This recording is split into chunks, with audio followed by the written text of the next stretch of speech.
लालबागच्या राजाला नेमकी काय काय घडतं ते दृश्य तुम्ही बघू शकता. हे दृश्य सगळे ह्या वर्षीचे आहेत.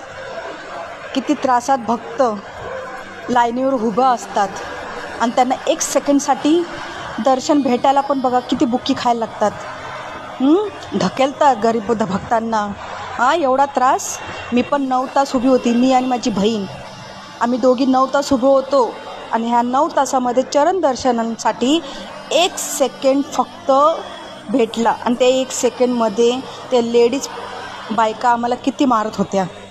तरी पण मी चरण स्पर्श केलं बाप्पाचा. आणि ज्या भक्तिभावाने आम्ही उभं असतो त्या भक्तिभावाने आम्हाला दर्शन भेटायलाच पाहिजे. लालबागच्या राजाचं तुम्ही बघू शकता की विसर्जन झालं नव्हतं. जेव्हा कोळीवाले आले भक्तीसमोर पैसे हारले, हे सगळे दुनियाने बघितलं आहे.